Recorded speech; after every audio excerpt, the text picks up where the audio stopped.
Hey, we're gonna give a review for Mission Mars at the Escape Game in Nashville.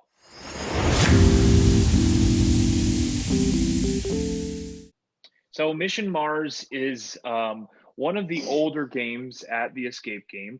I think they've kept it around largely because of nostalgia reasons. Um, Nostalgia. it's a good room, and they actually have it at one or two of their other locations in addition to their original Nashville location. They've kind of kept Mission Mars around in the original room that they had called Nashville.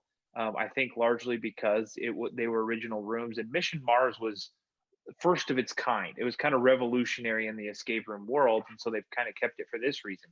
With that said, I would say it's a very good room. I mean, it's the room is worth keeping.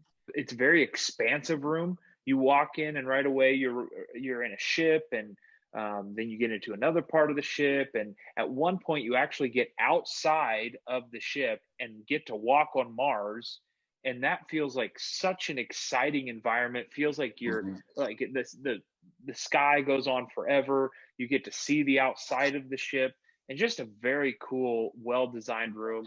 And as far as technology goes, the technology is great. The videos, the interaction with the screens is well before its time for when this room was designed.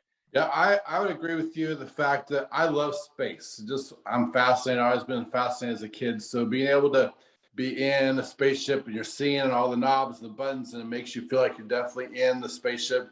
And then I was surprised to go out of the spaceship. I wasn't expecting that. I just thought we'd be always in, going from one room to the next. And but you actually got to go out, and the room was so expansive and like, all right, we're on Mars. It's pretty cool. And then getting into a spaceship outside and having to come back in, and they definitely had the feeling. So you felt like you were having to fix your spaceship, and so you felt that pressure. You felt like you're having to go from one thing to fix each part to it. And so I love the progression of the storyline. That was definitely a pro for me in it. I really enjoyed the room. I agree with all those comments that the spaceship experience felt very similar to what you see in the movies. Some of the same problems they face in some of those storylines, that you're running out of oxygen and you got to fix the oxygen tank so you don't so you can breathe and that kind of stuff. So the storyline felt very engaging. The ship did feel very immersive.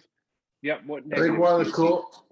Oh, go ahead. one of the cool areas, I had to go into an area that was a little bit smaller through a hatch and kind of do some things that was affecting something out of the hatch. And so that was kind of immersive for me because I think it was a fairly simple thing to do, but I was the only one that really went in that room to experience it. For a while that you were in there working on that puzzle.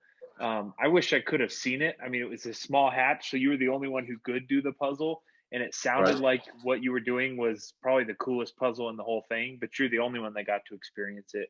But I do Yeah. like that it was non-linear enough that we all had plenty of puzzles to work on while you were getting that one done, and so we were able Right. to keep working.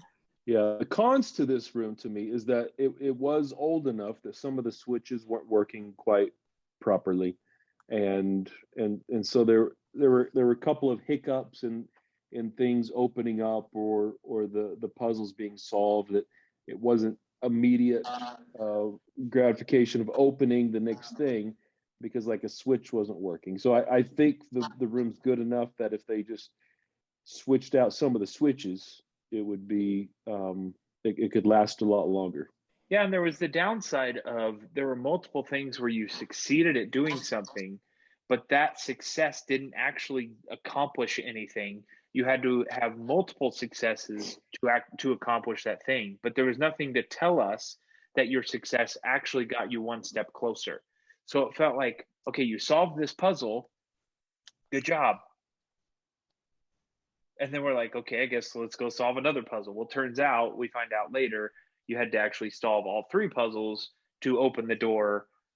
There was nothing to tell us that, and so it just felt like we solved a puzzle for no reason at all. I agree with you on both those. There are definitely buttons that were not working.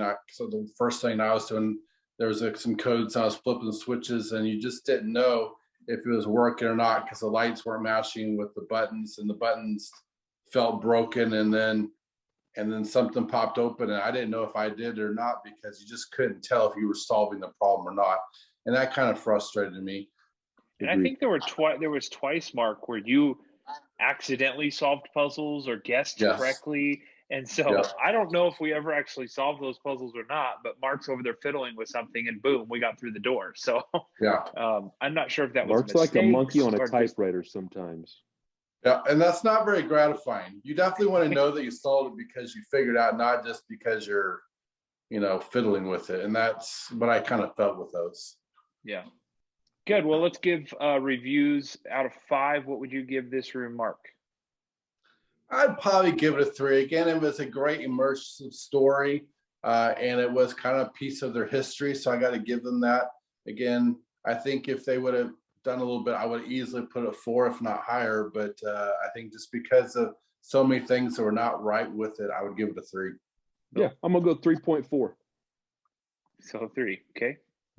Good. And I'll give it a 3 too. I think that the room has potential. No, 3.2.